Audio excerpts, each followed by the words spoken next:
हम्म, शुरुआत करते हैं आज की इस विस्तृत चर्चा की ज्योतिष को लेकर। अक्सर एक आम धारणा होती है लोगों में। धारणा यही कि ये पूरी तरह से बस एक अंतर्ज्ञान या भविष्यवाणियों का एक अमूर्त ढांचा है। बिल्कुल, एकदम सही कहा। लेकिन आज के इस गहन अध्ययन में हम जिस स्रोत सामग्री का विश्लेषण कर रहे हैं वो इस धारणा को पूरी तरह पलट देती है। आज का हमारा विषय है मंगल अष्टक वर्ग का ज्योतिषीय प्रभाव। हाँ, और जो दस्तावेज आज हमारे पास है वो ज्योतिष के एक ऐसे हिस्से को उजागर करता है जो पूरी तरह से डेटा, गणित और एक बहुत ही सुसंगत स्कोरिंग सिस्टम पर आधारित है। मतलब यहाँ बात सिर्फ मंगल के गोचर या ट्रांजिट की नहीं हो रही है, बल्कि भिन्न अष्टक वर्ग के उस बिंदु प्रणाली की हो रही है जो ये तय करती है कि किसी विशेष समय में इस ग्रह की कितनी ऊर्जा असल में उपलब्ध है। सही बात है। ये एक तरह का मात्रात्मक विश्लेषण है जो मानवीय ऊर्जा, सफलता और जीवन के जोखिमों को मापने का एक बेहद सटीक और गणितीय टूल बन जाता है। तो आज का हमारा मिशन यही है कि हम इस प्राचीन पॉइंट सिस्टम को डिकोड करें। अगर मंगल ग्रह के स्वभाव की बात करें तो ये एक बहुत ही गतिशील, गर्म और शुष्क ग्रह माना जाता है। ये शारीरिक ऊर्जा, साहस और पहल करने की क्षमता का प्रतिनिधित्व करता है। साथ ही जमीन जायदाद, भाइयों और तेज धार वाले उपकरणों या सर्जरी से भी इसका सीधा संबंध है। तो इस भिन्न अष्टक वर्ग प्रणाली में मंगल के इस गोचर को एक स्कोर दिया जाता है, सही? बिल्कुल, ये अष्टक वर्ग असल में एक स्कोरिंग सिस्टम की तरह काम करता है, जहां गोचर के दौरान 0 से 8 तक अंक या जिन्हें हम बिंदु कहते हैं वो मिलते हैं। मतलब 0 से 3 बिंदु कमजोर या नकारात्मक प्रभाव दिखाते हैं और 4 बिंदु को आप तटस्थ या औसत मान सकते हैं, जबकि 5 से 8 बिंदु बेहद मजबूत और सकारात्मक प्रभाव लेकर आते हैं। देखिए, अगर इसे समझने के लिए एक उपमा दी जाए, जैसे कि ये मंगल ग्रह की ऊर्जा को मापने का एक डिजिटल मीटर है। ये बहुत ही बढ़िया उपमा है। मतलब अगर स्कोर 8 है तो इसका अर्थ है कि मंगल की बैटरी फुल चार्ज है, और अगर स्कोर 0 है तो बैटरी बिल्कुल डिस्चार्ज हो चुकी है। एकदम सही। और ये गणितीय दृष्टिकोण ही इस अष्टक वर्ग प्रणाली को इतना प्रामाणिक बनाता है। इस प्रणाली में किसी भी ग्रह के गोचर को केवल अच्छा या बुरा नहीं कह दिया जाता, बल्कि उसे एक स्पष्ट संख्यात्मक मूल्य दिया जाता है। बिल्कुल। क्या ये ऊर्जा किसी बड़े साम्राज्य को जीतने के लिए पर्याप्त है, या फिर ये इतनी कमजोर है कि केवल शारीरिक और मानसिक थकावट का कारण बनेगी? ये सब कुछ उस 0 से 8 के स्कोर पर निर्भर करता है। तो सबसे पहले इस डिजिटल मीटर के टॉप स्कोर से शुरुआत करते हैं, यानी 8 बिंदुओं की बात करते हैं जो सर्वोच्च शक्ति का प्रतीक है। स्रोत दस्तावेज में इसके लिए बहुत ही भारी और सशक्त शब्दों का इस्तेमाल हुआ है, जैसे शत्रुओं पर विजय और विशाल राज्य की प्राप्ति। हाँ, लेकिन आज के समय में तो कोई सचमुच का सैन्य युद्ध नहीं लड़ रहा है और ना ही कोई विशाल राज्य जीत रहा है। तो इसे आधुनिक जीवन और करियर के संदर्भ में डिकोड करना होगा। आज के संदर्भ में यह किसी अत्यधिक प्रतिस्पर्धी कॉर्पोरेट माहौल या व्यापारिक दुनिया में मिलने वाली भारी सफलता का प्रतीक है। मतलब करियर में अचानक और एक बहुत ही शक्तिशाली उछाल आना। बिल्कुल। 8 बिंदुओं का मतलब है कि मंगल की ऊर्जा बिना किसी अड़चन के अपने 100% पर काम कर रही है। इंसान के प्रयास किसी भी तरह के विरोध को पूरी तरह समाप्त कर देते हैं और उसे वो एक उच्च अधिकार या नेतृत्व की स्थिति तक पहुंचा देते हैं। ये विजय और विस्तार का एक बहुत ही स्पष्ट चित्र है। जब किसी की कुंडली में ये गोचर होता है तो व्यक्ति का आत्मविश्वास और निर्णय लेने की क्षमता अभूतपूर्व स्तर पर होती है। इस समय लिया गया कोई भी पेशेवर जोखिम एक बड़ी छलांग में बदल जाता है। वाकई ये वो दुर्लभ समय है जब परिस्थितियां और ऊर्जा दोनों एक ही दिशा में हों। लेकिन जब हम 8 से 7 बिंदु पर आते हैं तो ऊर्जा का स्वरूप थोड़ा सा बदल जाता है। हाँ, फोकस बदल जाता है।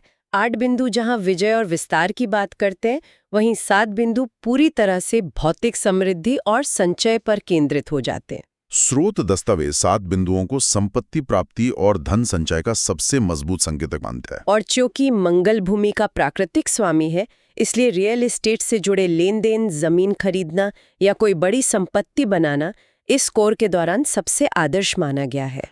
लेकिन 7 बिंदुओं में एक और बड़ी दिलचस्प बात है जो मुझे दस्तावेज में दिखी।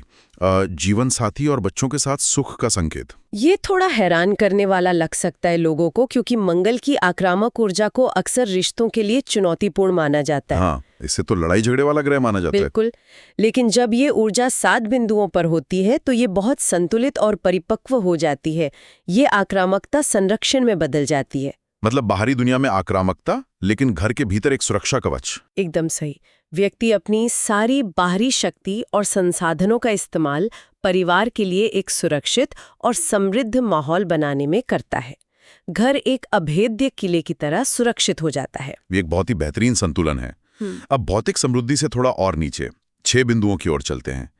संपत्ति और परिवार के बाद 6 बिंदु मुख्य रूप से सत्ता और अधिकार पर केंद्रित हैं। हाँ, दस्तावेज में यहाँ राजा या सरकार से मदद और कानूनी लड़ाइयों में सफलता का स्पष्ट उल्लेख है। मतलब ये स्कोर सरकारी अड़चनों को दूर करने के लिए बहुत अच्छा है। कानूनी मामलों के संदर्भ में 6 बिंदुओं का प्रभाव बहुत गहरा है।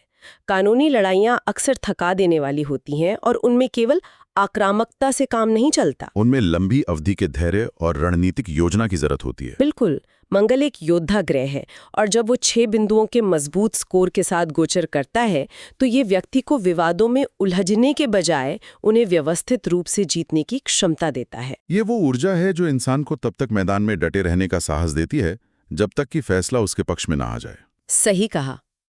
तो ये तो स्पष्ट रूप से विजय और सफलता का वो क्षेत्र था जहां मंगल अपने उच्चतम स्वरूप में काम कर रहा था। लेकिन हमेशा तो स्थिति इतनी चरम पर नहीं होती। अब इस पैमाने के मध्य मार्ग की ओर ध्यान केंद्रित करते हैं, जहां ऊर्जा का प्रवाह थोड़ा धीमा लेकिन स्थिर होता है। 4 और 5 बिंदुओं का क्षेत्र। 5 बिंदुओं को एक सकारात्मक शुरुआत माना गया है। हाँ, इसे हम एक अच्छे स्कोर की सीमा कह सकते हैं। स्रोत के अनुसार इस दौरान मशीनरी में रुचि बढ़ती है और व्यक्ति साहसिक कार्य करने के लिए प्रेरित होता है। ये एक तरह से थ्रेशोल्ड या दहलीज है जहां से मंगल की ऊर्जा उत्पादक बननी शुरू होती है। मशीनरी या तकनीक में रुचि का ये उल्लेख बहुत सटीक लगता है, क्योंकि मंगल तकनीकी कौशल और इंजीनियरिंग का भी कारक है। तर अपने विचारों को जमीनी स्तर पर लागू करने की प्रेरणा जागती है। ये अचानक सफलता नहीं देता, बल्कि एक केंद्रित प्रयास की तरह है। मतलब इंसान कदम दर कदम आगे बढ़ता है और उसे अपनी पहल के सकारात्मक नतीजे मिलने लगते हैं। और इसके ठीक नीचे 4 बिंदुओं का स्कोर आता है, जिसे इस पूरे प्रणाली का एकदम औसत या बेसलाइन कहा जा सकता है। दस्तावेज बताता है कि 4 बिंदु न तो किसी बहुत बड़ी सफलता का वादा करते हैं और न ही किसी बड़े नुकसान का कारण बनते हैं। संपत्ति या करियर में परिणाम काफी मिले जुले रहते हैं। तटस्थ स्थिति होती है ये। लेकिन इस स्थिति में भी एक बहुत ही विशिष्ट सुरक्षा मौजूद है। हाँ, ये स्कोर भाई बहनों से खुशी की गारंटी देता है। ये मंगल के मुख्य कारकत्व का बहुत ही सटीक अनुप्रयोग है, क्योंकि मंगल छोटे भाइयों का कारक है। दुनिया जीतने जितनी ऊर्जा तो नहीं होती, लेकिन ये अपने मुख्य कार्यक्षेत्र यानी भाई बहनों के साथ संबंधों की रक्षा जरूर करता है। बिल्कुल। ये एक होल्डिंग पैटर्न या ठहराव की स्थिति है। इस समय व्यक्ति का जीवन बिना किसी बड़े उतार चढ़ाव के एक स्थिर गति से आगे बढ़ता है।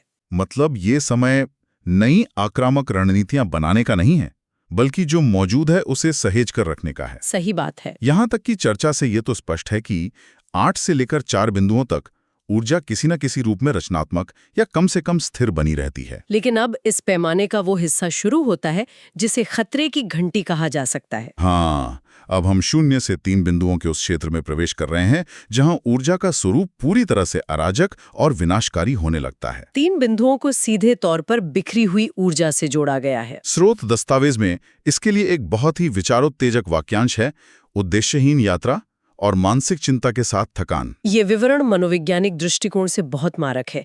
3 बिंदुओं का अर्थ ये नहीं है कि व्यक्ति के पास ऊर्जा की कमी है, बल्कि इसका अर्थ ये है कि ऊर्जा का कोई फोकस या दिशा नहीं है। बिल्कुल, इंसान लगातार काम कर रहा होता है, शारीरिक रूप से व्यस्त रहता है, यात्राएं करता है, लेकिन अंतिम परिणाम 0 निकलता है। और जब मेहनत के बाद कोई ठोस नतीजा नहीं मिलता तो वो शारीरिक थकान से कहीं ज्यादा एक गहरी मानसिक हताशा बन जाती है। ये ऊर्जा के बेतरतीब ढंग से बिखरने का सबसे बेहतरीन उदाहरण है। और जैसे ही स्कोर 3 से गिरकर 2 बिंदुओं पर आता है, ये बिखरी हुई ऊर्जा और भी ज्यादा तीखी हो जाती है। ये सीधे व्यक्ति के संबंधों पर प्रहार करती है। हाँ, दस्तावेज में 2 बिंदुओं वाले गोचर के दौरान भाइयों के साथ झगड़े और जीवन साथी या व्यापारिक साझेदार के साथ गहरे तनाव का उल्लेख है। इसमें एक बात जो सबसे ज्यादा ध्यान खींचती है वो है बहस में विफलता। ये एक अजीब स्थिति है जहां इंसान संघर्ष तो कर रहा है लेकिन जीतने में पूरी तरह समर्थ है। बहस में विफलता का ये बिंदु अष्टक वर्ग की गहरी समझ को दर्शाता है। देखिए, प्रभावी ढंग से बहस करने के लिए केवल आक्रामकता नहीं बल्कि एक ठंडे और तार्किक दिमाग की भी जरूरत होती है। क्योंकि मंगल को उच्च बिंदुओं यानी 6 या 8 पर मिलता है। एकदम सही। 2 बिंदुओं पर मंगल के पास कोई तार्किक या रणनीतिक समर्थन नहीं होता। व्यक्ति के भीतर केवल एक अंधा क्रोध उबल रहा होता है। वह झगड़े में पड़ता तो है लेकिन तथ्यों की कमी के कारण वो अपनी बात साबित नहीं कर पाता और ये हार उसके क्रोध को और बढ़ा देती है। ये क्रोध और कुंठा का एक बहुत ही खतरनाक चक्र बन जाता है। और जब ये स्कोर एक बिंदु पर पहुंचता है तो ये तनाव वैचारिक स्तर से उतरकर सीधे शारीरिक स्तर पर आ जाता है। यहाँ स्रोत दस्तावेज की चेतावनी बहुत ही स्पष्ट और प्रत्यक्ष है। हाँ, इसमें आंखों की बीमारी, सर्जिकल ऑपरेशन और पेट की गंभीर बीमारियों का समय बताया गया है। परिवार से अलगाव और तेज धार वाले उपकरणों से दूर रहने की सख्त हिदायत है। ऐसा लगता है जैसे मंगल की वो ऊर्जा जो अब तक रक्षा कर रही थी वो पूरी तरह से व्यक्ति के ही खिलाफ मुड़ गई हो। बिल्कुल। जब मंगल एक बिंदु पर होता है तो उसकी सारी सकारात्मक परतें छिन चुकी होती हैं। मंगल स्वाभाविक रूप से रक्त, सर्जरी और दुर्घटनाओं का प्रतिनिधित्व करता है। उच्च बिंदुओं पर यह शरीर को रोग प्रतिरोधक क्षमता देता है लेकिन एक बिंदु पर ये शरीर को भारी चोटों के लिए पूरी तरह से संवेदनशील छोड़ देता है। शारीरिक जोखिम अपने चरम पर होते हैं। और इसके बाद इस प्रणाली का सबसे निचला और सबसे संवेदनशील स्तर आता है, शून्य बिंदु। यह वो अवस्था है जहां ऊर्जा पूरी तरह से शून्य हो चुकी है। दस्तावेज में इसके लिए जो शब्द इस्तेमाल किए गए हैं वे बहुत गंभीर हैं। पूर्ण विनाश, प्रयासों में विफलता, दुर्घटनाएं और यहाँ तक कि मृत्यु जैसी चरम चेतावनियां दी गई हैं। ये स्पष्ट रूप से वो समय है जब किसी भी प्रकार का नया प्रयास या जोखिम लेना एक बहुत बड़ी भूल साबित हो सकता है। देखिए, मृत्यु या पूर्ण विनाश जैसे शब्दों को ज्योतिषीय ग्रंथों में अक्सर एक रूपक या एक्सट्रीम रिस्क इंडिकेटर के रूप में इस्तेमाल किया जाता है। मतलब इसका व्यवहारिक अर्थ यह है कि इस बिंदु पर व्यक्ति के पक्ष में कोई भी सुरक्षात्मक बल मौजूद नहीं है। बिल्कुल, ये समय जीवन की गति को पूरी तरह से धीमा करने का है। कोई भी ऐसा काम जहां थोड़ा सा भी जोखिम हो उसे टाल देना चाहिए। ये पूर्ण रूप से सर्वाइवल मोड का समय होता है। तो इस पूरी 8 से 7 बिंदुओं की यात्रा को देखने के बाद यह समझना बहुत आसान हो जाता है कि एक अभ्यास करने वाले ज्योतिषी के लिए यह प्रणाली कितनी मूल्यवान है। हाँ, क्योंकि सामान्य गोचर भविष्यवाणियां अक्सर केवल राशि के आधार पर होती हैं जो एक बहुत ही धुंधला चित्र प्रस्तुत करती हैं। लेकिन अष्टक वर्ग की यह बिंदु प्रणाली एक लेजर जैसी सटीकता प्रदान करती है। ये गणितीय रूप से बता देती है कि मंगल की ऊर्जा कब और कितनी उपलब्ध होगी। यही वो जगह है जहां ये प्राचीन ज्ञान एक व्यवहारिक उपकरण में बदल जाता है। ये केवल भविष्यवाणी नहीं करता बल्कि निर्णय लेने की प्रक्रिया को निर्देशित करता है। यह एक उच्च स्तरीय रोकथाम प्रबंधन प्रणाली है। व्यावहारिक सलाह के तौर पर स्रोत से सीधा संदर्भ लें तो निर्माण कार्य शुरू करना या जमीन खरीदना तभी उचित है जब मंगल 7 या 8 बिंदुओं में हो। और वहीं 0 या 1 बिंदु होने पर तेज ड्राइविंग, गैर जरूरी सर्जरी और मुकदमों से बचने की सख्त चेतावनी दी जानी चाहिए। ये व्यावहारिक अनुप्रयोग ही इस विषय को इतना प्रासंगिक बनाता है। सुनने वालों के लिए ये जानना बहुत दिलचस्प है कि कैसे प्राचीन काल में ऊर्जा के प्रवाह और रिस्क मैनेजमेंट को इतने व्यवस्थित ढंग से मापा जाता था। ये केवल सितारों का अध्ययन नहीं है बल्कि मानवीय ऊर्जा को ब्रह्मांड की ऊर्जा के साथ सिंक करने का एक पूरा विज्ञान है।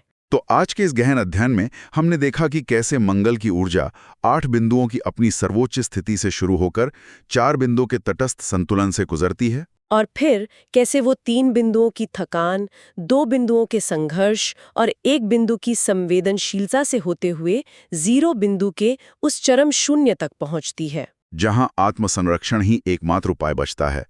यह ऊर्जा के उतार चढ़ाव का एक बेहद सटीक नक्शा है। वाकई बहुत ही सटीक। अब इस विस्तृत चर्चा को समेटते हुए एक ऐसा विचारोत्तेजक सवाल जो स्रोत सामग्री से आगे की सोच को प्रेरित करता है। अगर एक प्राचीन गणितीय और ज्योतिषीय प्रणाली किसी ग्रह की गति के आधार पर मानव ऊर्जा, व्यवहार और जोखिम का इतनी सूक्ष्मता और सटीकता से नक्शा बना सकती है, तो हमारी अपनी मनोविज्ञान और शारीरिक ऊर्जा के ऐसे और कितने छिपे हुए चक्रीय लय हो सकते हैं। बिल्कुल, ऐसे साइक्लिकल रिदम्स जिन्हें हम आधुनिक जीवन की आपाधापी में पूरी तरह से अनदेखा कर रहे हैं।